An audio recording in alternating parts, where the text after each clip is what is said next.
Hello friends and welcome back to the Craft Castle. Have you seen these Siser cutting machines, the Juliet or even the Romeo? I'm sure you probably have. And that being said, you've probably seen it cut vinyl or HTV. I'm here to tell you that those two machines right there, the Romeo and the Juliet made by Siser, don't just cut vinyl or HTV. They actually are the preferred machine of my choice. Anytime I want to craft, I'm always reaching for the Romeo or the Juliet to cut my cardstock found in my cardstock warehouse. Because with the Romeo and the Juliet, you're gonna be able to get ultra thin cuts just like this without any issues. Now, I have tested a lot of machines. Got the X tool right here. Used to have a whole bunch of different Cricuts, and I also have the new Locklick. None can make cuts like these without any issues. I'm going to show you that we make this in the Siser program and cut it out with the Siser Juliet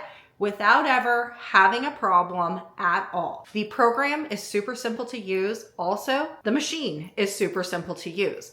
And then when you're done, you're gonna be left with things that look absolutely amazing, never once wasting material. And the greatest part about all this is that it's going to be frustration-free, because crafting should be frustration-free. Lately, I've been getting really frustrated with my Cricuts, and it shouldn't be like that. So let me show you how to make beautiful cuts like this on the Siser Juliet. Let's go.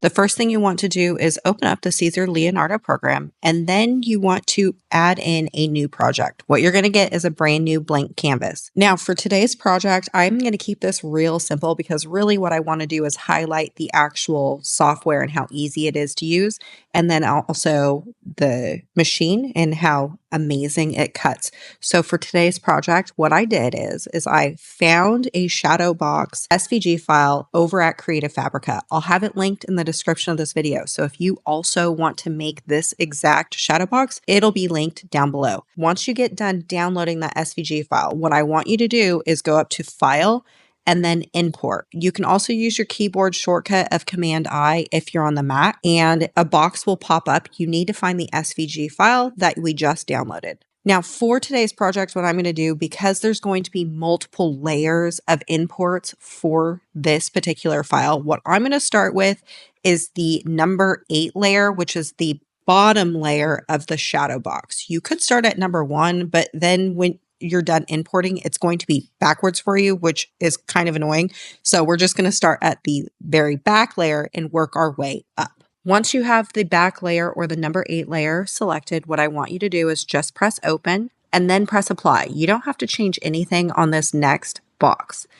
Then what you're going to do is either go to File and Import again, or you can just press Command I, which is your keyboard shortcut for the Mac. And then you're going to select layer 7, pressing open and then press apply. Then you're going to go to Command I again. Then you're going to select layer 6, pressing open and then apply.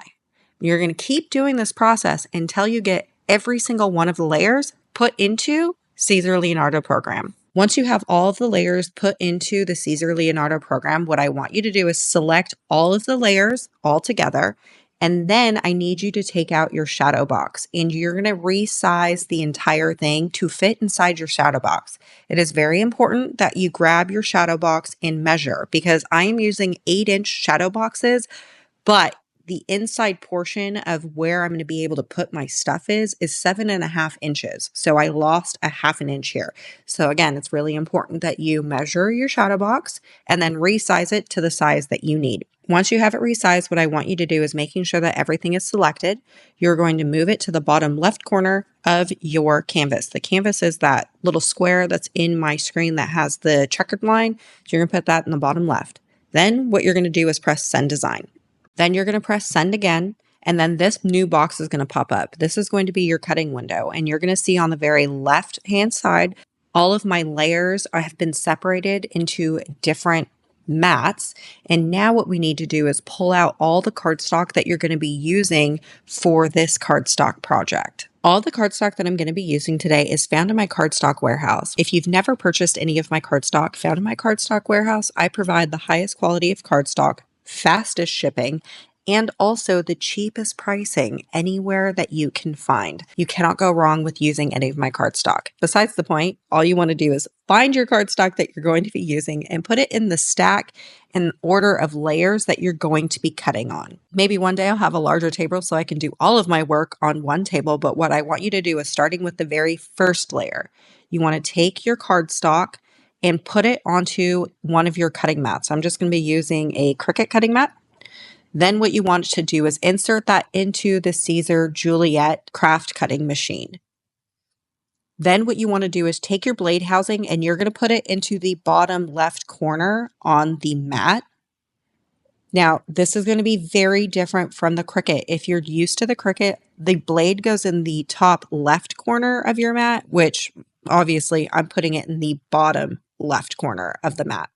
Then what you want to do is heading back over to the Siser Leonardo program. I have my Siser linked up via Wi-Fi, but starting at the very first mat, what you want to do is press send to cutter. A new box is going to pop up and then you just press go and then it just cuts for you automatically. Two things here. You're going to notice that the Siser Juliet, it cuts extremely fast. Sometimes you don't want to blink because it goes that fast. Also, you will notice that I never changed my settings or played around with the settings. The reason for that is the very last time I used my Siser Juliet, I used my cardstock to cut it out.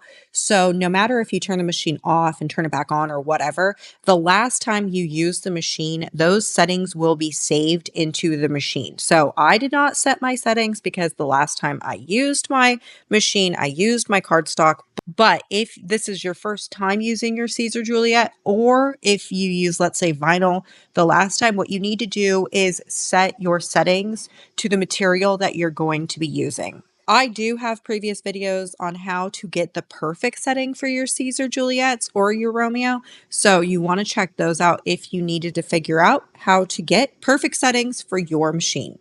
Now, here's one of the bigger differences between the Siser machines and the Cricut machines. If you're used to using a Cricut, if you have a project that has multiple layers just like this, when you're done with mat 1 and you eject it, the Cricut automatically moves you over to mat 2. That is not the case with the Siser machine. So when you're done with mat 1 and you eject your mat, what you need to do is manually go into the computer and click on mat 2. Then you want to load in your mat. Then going back over to the computer, you want to press send to cutter and then press send again. Then your machine is going to start cutting. Now, if you've used the Silhouette craft cutting machines, this is going to be very familiar to you because that is kind of the same things that you do over there. Now, I'm going to speed up the video just a little bit just so we can move the process along. But I just wanted to note here, this particular layer, I'm going to show you the peel here in a second, but it took a total of 3 minutes and 18 seconds to fully cut out. And just so you know that I'm not lying about the cuts, I'm not going to remove the mat at all from the screen. So I ejected it from the machine. And this is a brand new cutting mat, so it's extremely sticky. I ejected it from the machine, and now I'm going to peel this piece of cardstock off this brand new ultra sticky Cricut cutting mat. Now, new mats drive me absolutely crazy because they're so sticky. So what I suggest anyone doing if you are using a brand new mat is rolling it over just like what I did. When you roll over your mat and you roll your material away from your mat, what ends up happening is gravity just kind of detaches the glue from your material, leaving your material perfectly fine. When you're done doing that, you get a cut that looks absolutely amazing. Okay, I'm going to pause the screen just so you can get a full look as to how great this particular cut did. Can you find a problem with any of the cuts? I'm going to give you a couple seconds. Try and find one. You can't. The reason for that is because the Siser machines are that good. Also, when you pair it with high quality cardstock, you're guaranteed to get wonderful cuts like this every single time. Now, if you're creating this shadow box with me, now what you need to do is just cut out all the rest of the layers of cardstock that you need for this project. There's going to be a total of 8 layers of cardstock. Once you get done cutting all the cardstock, what you need to do is gather up your supplies. I'm going to be using a shadow box that I got off of Amazon. Then what you want to do is put all the layers of the cardstock project in the order of which they are going to be glued together. So layer 1 is on top and layer 8 is on the bottom. Then what you want to do is grab your most favorite cardstock glue. I'm going to be using this glue. It's made by Super Tight. It's actually a glue that I helped launch. This is an idea that I came up with, and I used Super Tight to launch the idea with me. Pretty cool, huh? But anyways, it's my most favorite cardstock glue. It has a really fine tip needle. Also has a needle in the cap, so you no longer are losing your needles. Anyways, we're going to start with layer 1. You're going to put a little bit of glue on the back of layer 1. If you're using my cardstock glue, you do not need a bunch of glue. This glue is super, super, super strong. Then what you're going to do is taking layer 2, you're going to just move it off to the side and you're going to roll your layer 1 over and place it on top of layer 2, making sure that everything is nice and straight on the corners. You want to make sure that the corners are perfectly cornered on top of each other, that they're not like, what am I trying to say? That they're properly aligned. That's what I'm trying to say. Okay, then what you're going to do is taking the back of layer 2 and you're going to add in some cardstock glue. Remember, you don't have to use a whole lot of glue for this project if you're using the glue that I am using. Once you're done doing that, you just want to take layer 3 and you want to put layer 1 and 2 onto the top of layer 3. Then you're just going to repeat that same process until you get to the very back layer, which is layer 8. Now I am going to glue my very back layer onto like the inside portion of my shadow box. You don't have to do that. Some people do, some people don't. Also, I would like to mention, sometimes when I make shadow boxes, I use like colored foam tape. I'm not going to for this particular project just because there are the first couple layers that are very thin. And it would probably be an absolute nightmare to try and hide those colored foams. You would have to cut them very thin, and I'm not for that life. So I'm just going to make it easy, and I'm going to use cardstock glue for everything. But if you wanted to, you could use foam tape, and that just gives added dimension to a shadow box. Once you have it all glued together, this is going to be your final result. Let's just take a moment to admire this shadow box right here. Did this not just turn out to be absolute perfection? Find a blemish in any of this. I triple dog dare you, because you can't. I'm this impressed. I'm this impressed with the Siser Juliet. I'm also impressed with my cardstock. I'm not surprised about my cardstock because I know that it's absolutely amazing, but just seeing it cut these super thin cuts of this shadow box just solidifies how amazing my cardstock is. Just saying. If you haven't shopped my cardstock, you should, because you can get cuts like this too. Also, I forgot to mention that I did not waste one sheet of material, not one bad cut at all whatsoever. Perfect every single time. Have I convinced you that you also need a Siser craft cutting machine? I sure hope I have, because like I said earlier, crafting should be frustration free. We should not have any issues with our cutting machines or software, and we should be getting results like this every single time. I've had my machines for over a year now, and I've had 0 issues every single time. Never once wasting any material. That is crazy. All right, y'all, I sure hope I inspired you to create, and I'll see you later.